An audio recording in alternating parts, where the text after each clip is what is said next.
टिकड़ियां करता है ते टिकड़ियां सुनाता है।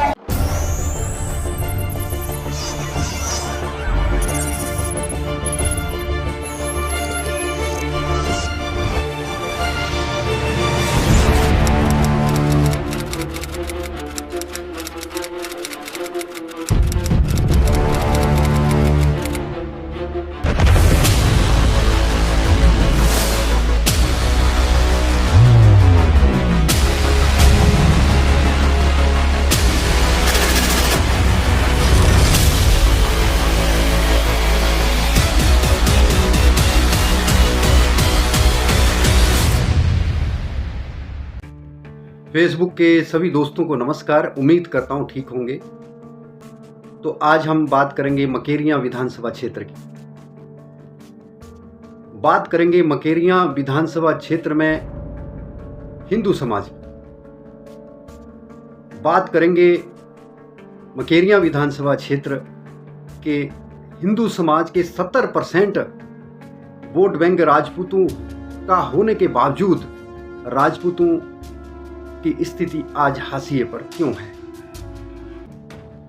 मकेरियां का अगर आप इतिहास पता करें तो राजपूतों ने सैन्य संसाधनों को मकेरियां के हित में देने के लिए अपने आप को झोंक दिया।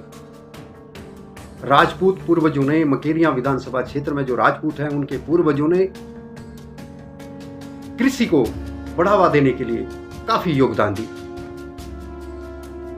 मकेरियां शहर को बसाने के लिए राजपूतों ने अपना बहुत बड़ा योगदान दिया। हिंदू तबके ने अपना बहुत बड़ा योगदान दिया। लेकिन उसके बावजूद राजनीतिक दृष्टि से अगर देखा जाए तो राजपूत और हिंदू तबका आज हाशिए पर है। इस रिपोर्ट को देखने के लिए आपको काफी कुछ चीजें समझनी होंगी। तो चलिए चलते हैं मकेरियां।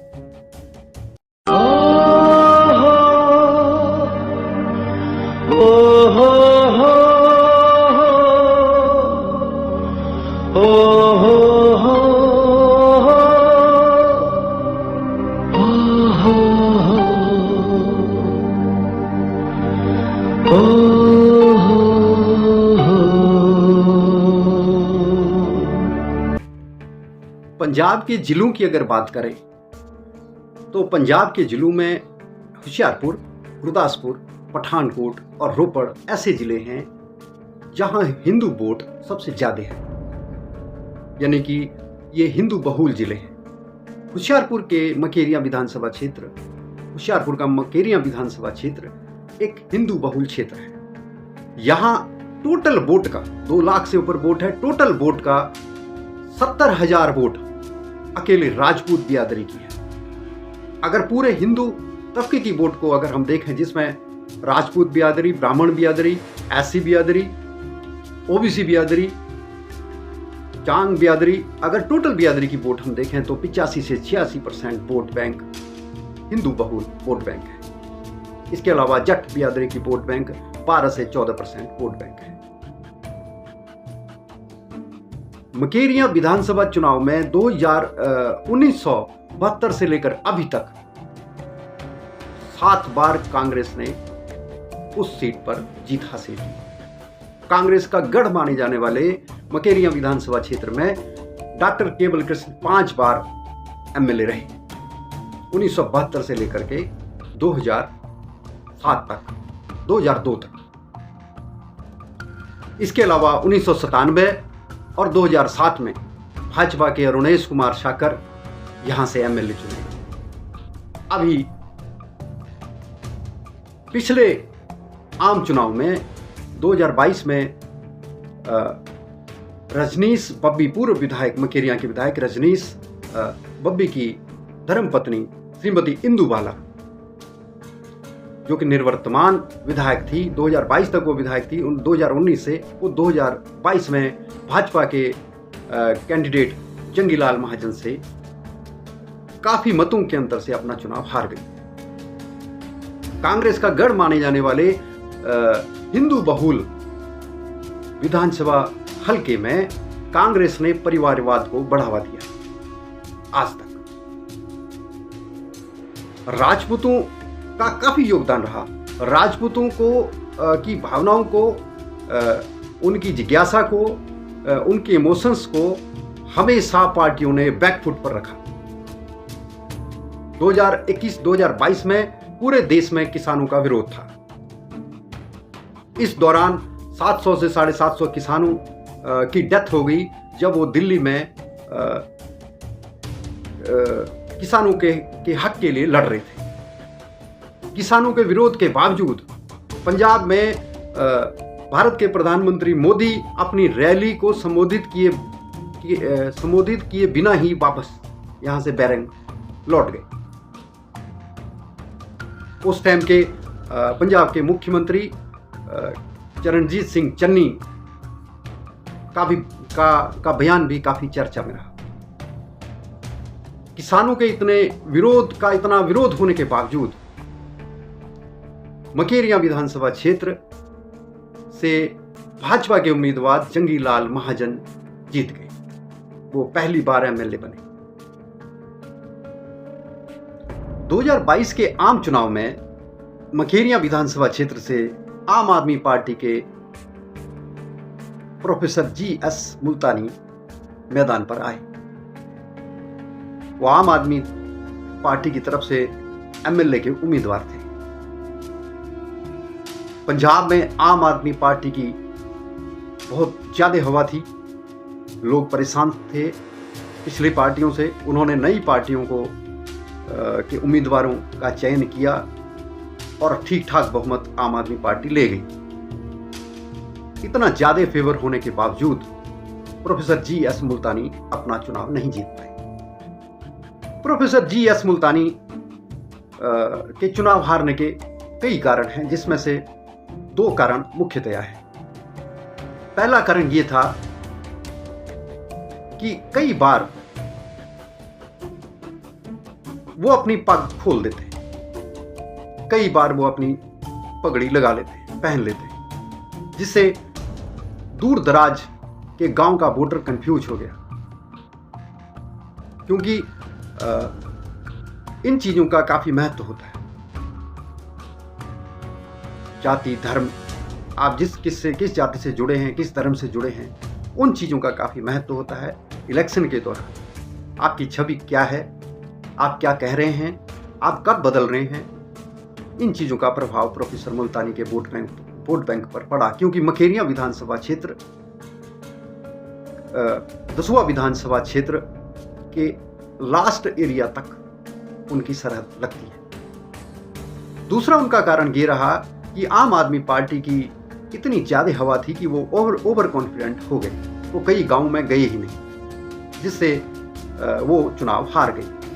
इतनी ज्यादा हवा होने के बावजूद प्रोफेसर GS मुल्तानी को सिर्फ 38,353 वोट पर ही संतोष करना पड़ा।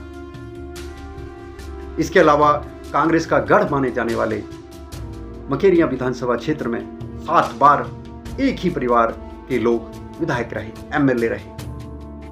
5 बार डॉक्टर केवल कृष्ण, उसके बाद रजनीश कुमार बब्बी और उसके बाद श्रीमती इंदु बाला। अब हैरानी करने वाले तथ्य ये हैं कि रजनीश कुमार बब्बी ने 2017 में एमएलए का चुनाव लड़ा। 2017 के एमएलए चुनाव में रजनीश कुमार बब्बी को 56,787 वोट मिली। इनके विरोधी भाजपा उम्मीदवार जंगीलाल महाजन को 20,542 वोट पर ही संतोष करना पड़ा। उसके बाद 2019 में तत्कालीन विधायक रजनीश बब्बी का देहांत हो गया, जिसके बाद मकेरियां हलके में उपचुनाव हुए और उपचुनाव में कांग्रेस पार्टी ने रजनीश बब्बी के परिवार को उनका हक देते हुए उनकी पत्नी श्रीमती इंदु बाला को अपना कैंडिडेट बनाकर मैदान में उतारा। 2019 के मकेरियां विधानसभा क्षेत्र के उपचुनाव में श्रीमती इंदु बाला को 53,910 वोट मिले और जबकि उनके विरोधी भाजपा उम्मीदवार जंगीलाल महाजन का आंकड़ा 20,000 से 50,470 तक पहुंच गया। यह हैरानीजनक तथ्य है। इसके बाद 2022 में कांग्रेस पार्टी ने परिवारवाद को बढ़ावा देते हुए फिर से इंदुबाला को टिकट दिया। 2022 में जो रुझान आए, जो परिणाम आए, राजनीतिक पंडित इस चीज का अनुमान लगा सकते हैं, जो मकेरियां हलके और दसवा विधानसभा क्षेत्र के राजनीतिक पंडित हैं। 2022 के आम चुनाव का जो रिजल्ट आया उसमें श्रीमती इंदुबाला को 28,999 28,989 वोट पर ही संतोष करना पड़ा और वो अपना इलेक्शन हार गई।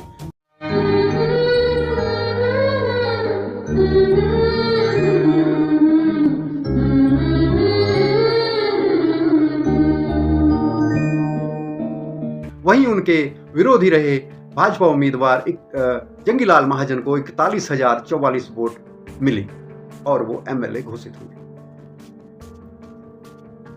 अभी जो तथ्य हैं, जहां 2019 में इंदुबाला जी को 53,910 वोट मिली थी, वहां वो उनका आंकड़ा पीछे आकर के 28,999 पर आ गया।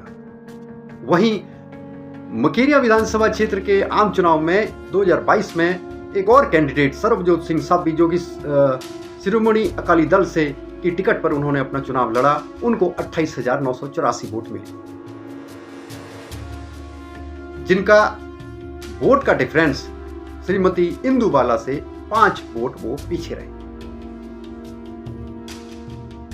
अब राजनीतिक पंडित इस चीज का अनुमान लगा सकते हैं कि इतना हेरफेर कैसे हुआ।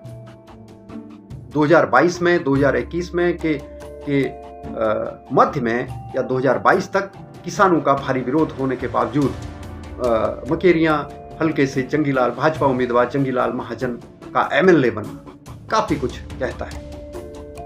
2019 में कांग्रेस उम्मीदवार श्रीमती इंदुबाला 53,910 वोट लेकर के गई, जो 3 साल बाद उनका वोट बैंक लगभग 20 से 22,000 वोट बैंक उनका खिसक गया। 28,999 पर उनको संतोष करना पड़ा और उनको करारी हार दी भाजपा उम्मीदवार जंगीलाल महाजन ने। मकेरिया में 2022 में इंदुबाला की हार के कई कारण रहे। सरपंचों का आरोप था कि उनकी बात को जानबूझकर अनदेखा किया गया और उनकी बेइज्जती की गई। कई सरपंच मजबूरी में आम आदमी पार्टी की तरफ चले गए। उनका सरपंचों का यह भी कहना था कि उनका दिल नहीं करता, हम कांग्रेस पार्टी से जुड़े हुए हैं, उनका दिल नहीं करता कि वो झाड़ू को वोट डालें, लेकिन मजबूरी में उन्होंने झाड़ू को वोट डाली, क्योंकि 2022 में पंजाब का माहौल भी यही था। कई पंच उनसे नाराज हो गए। उनका आरोप था कि कामकाज के बीच में उनके एमएलए के पारिवारिक लोगों की दखलंदाजी, एमएलए के नजदीकी, तत्कालीन एमएलए के नजदीकी लोगों की दखलंदाजी करना, इस वजह से वो अपना इलेक्शन हार गई। वोटर नाराज हो गया। कई पंचायतें मकेरिया विधानसभा क्षेत्र की तलवाड़ा दसुआ में भी पड़ती है। उन पंचायतों के वोटरों से जब बात की गई, उनको पता ही नहीं था कि एमएलए कौन है, वो कभी गए ही नहीं। ये कई कारण रहे ताकि जो कि उनका वोट बैंक 53,000 से खिसककर 28,000 पर आ गया और वो तीसरे नंबर पर आए। वहां जंगीलाल महाजन मकेरिया विधानसभा क्षेत्र के विधायक चुने गए। एक नाम और आता है जिन्होंने शिरोमणि अकाली दल से को छोड़कर कांग्रेस पार्टी में एंट्री ली, सरदार सरबजीत सिंह साबी। वो 2022 के इलेक्शन में उनको उम्मीद ऐसी लगाई जा रही थी कि वो जीत दर्ज करेंगे, लेकिन वो 28,000 समथिंग वोट लेकर चौथे नंबर पर आए।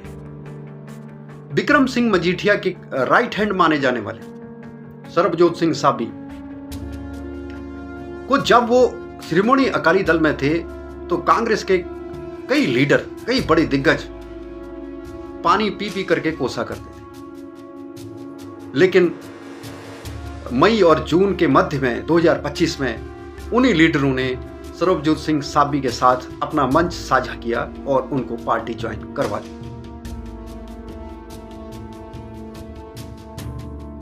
ये हैरान करने वाले घटनाक्रम है। आप देखिए वीडियो। मुख्यमंत्री साहब जब मशकरियां करता है ते टिकलियां सुनाता है।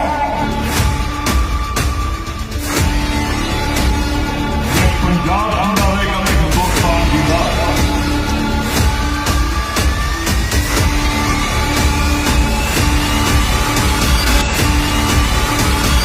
आज पंजाब दे विच मुख्य मंत्री मैं कहना चाहना, तेरी पुलिस मिलके गैंगस्टरां दे नाल मिलके लोकां दे उत्ते हमले कराउंदी है। मेरे कोल प्रूफ ने।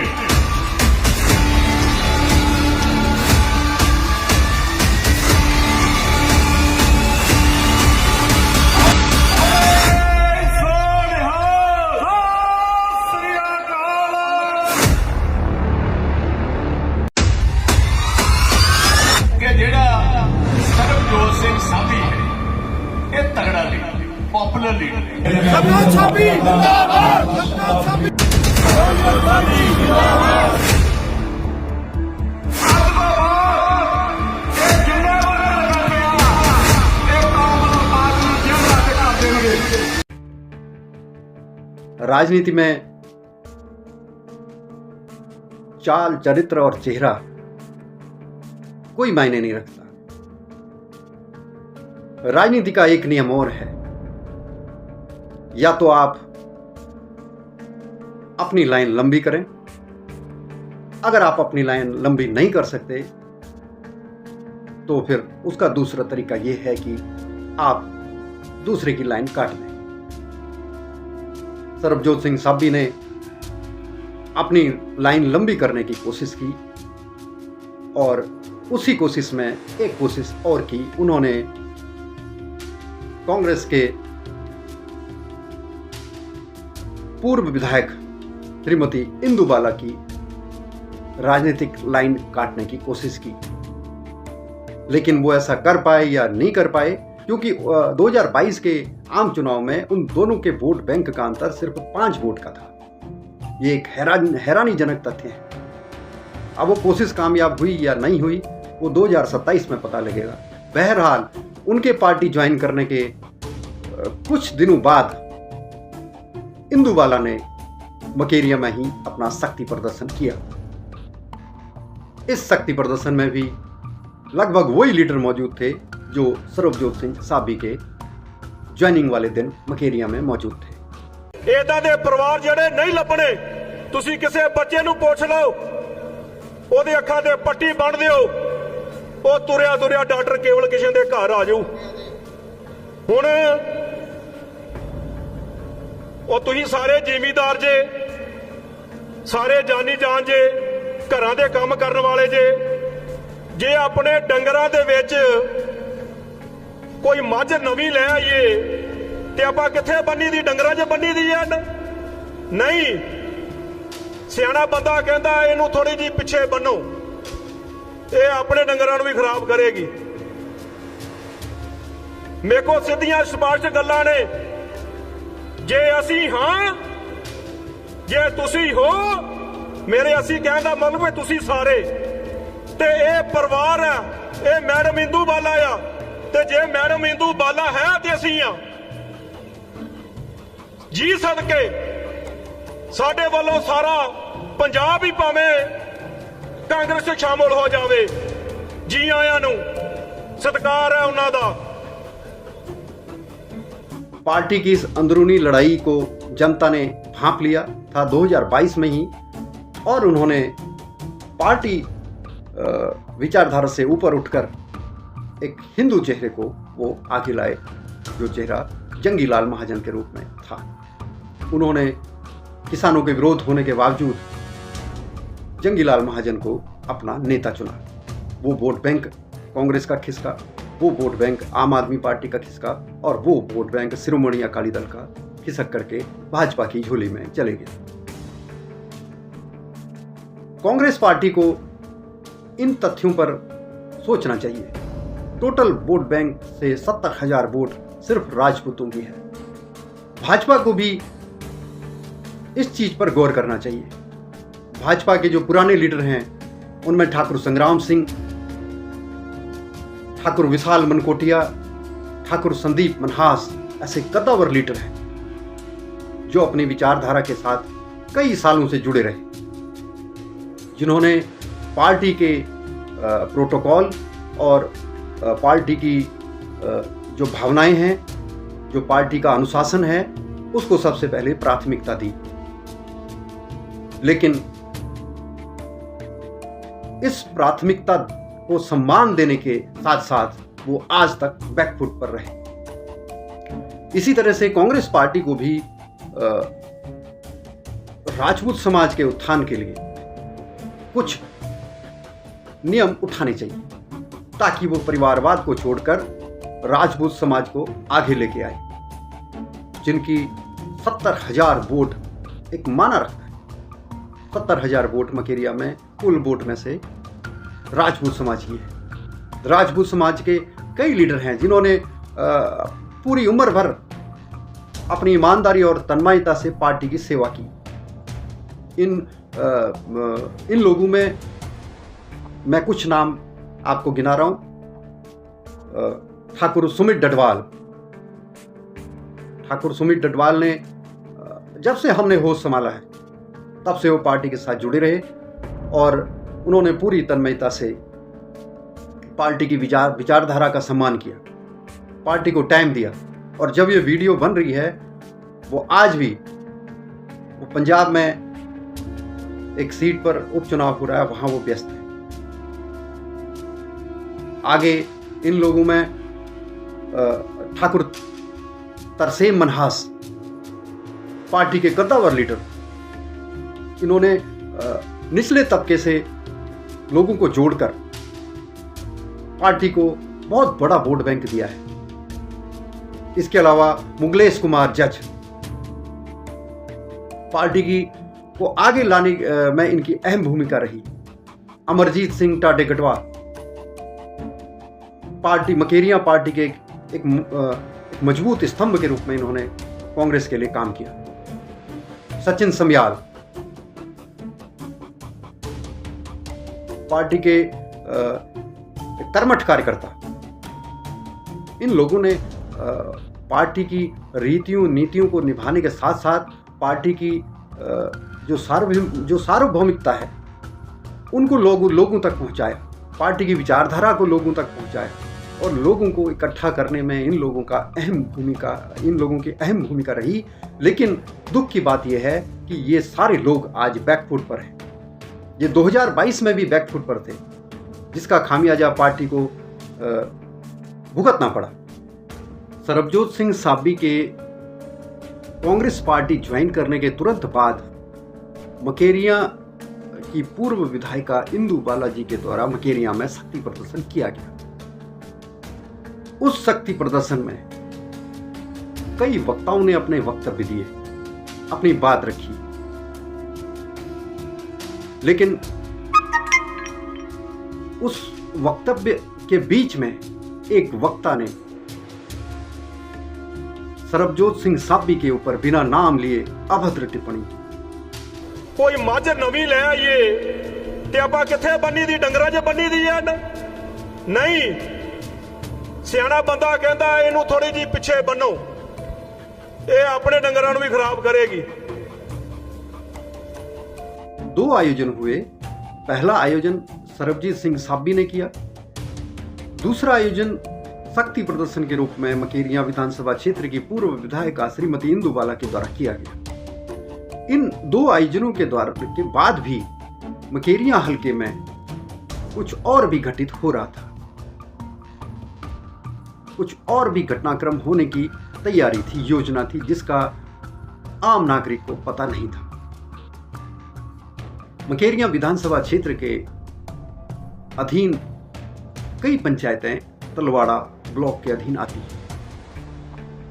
तलवाड़ा से ही मकेरिया विधानसभा क्षेत्र से संबंध रखने वाले कांग्रेस के कद्दावर लीडर ठाकुर सुमित डडवाल ने मई और जून के मध्य कांग्रेस पार्टी के 2 आयोजनों के बाद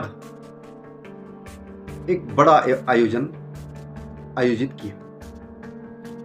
इस आयोजन में मखेरियां विधानसभा क्षेत्र की पंचायतों के लगभग 80 से 85 सरपंच और उन पंचायतों के पंच मौजूद थे।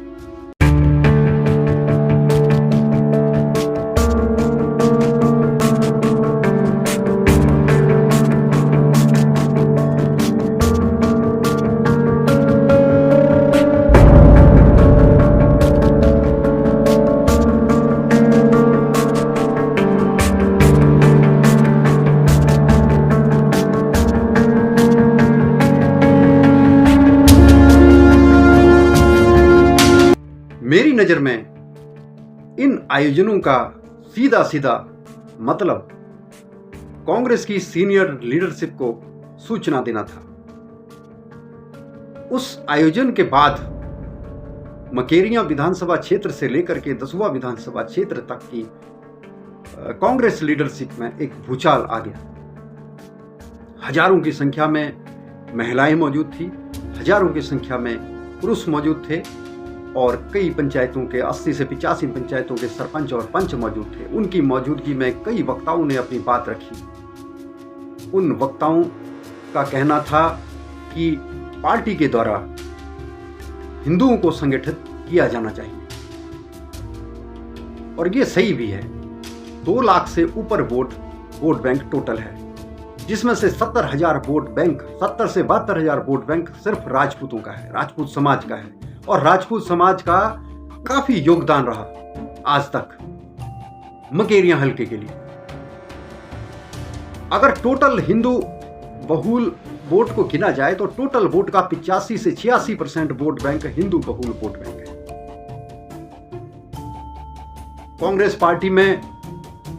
कांग्रेस पार्टी के पूर्व एक वक्ता का कहना था कि कांग्रेस पार्टी के पूर्व अध्यक्ष पंजाब प्रधान सुनील जाखड़ ने भी हिंदू तबके के हक में अपना बयान दिया था।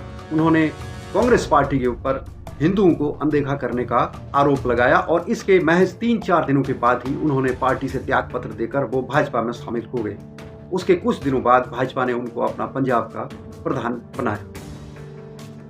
वक्ता का कहना था कि सुनील जाखड़ को जाने का नुकसान आज भी पार्टी उठा रही है, क्योंकि उनके पिता भी कांग्रेस के लीडर रहे, बलराम जाखड़, स्वर्गीय श्री बलराम जाखड़, और वो भी कांग्रेस के, उनकी गिनती भी कांग्रेस की कद्दावर नेताओं में शुमार थी। तो यही बात इन्होंने रखी कि राजपूतों के हक को पार्टियों के द्वारा मारा गया, राजपूतों की जो अधिकार हैं उनको सीमित कर दिया गया पार्टी के द्वारा। एक वक्ता का कहना था कि अगर राजपूत समाज इकट्ठा हो जाए और राजपूत समाज से ही कोई इंडिपेंडेंट उम्मीदवार आ जाए तो वो आराम से अपना एमएलएशिप जीत सकता है। सुमित डडवाल के आयोजन थे, सुमित डडवाल के द्वारा जो आयोजन किया गया उसके बाद हिंदू समाज काफ़ी हद तक इकट्ठा हुआ है।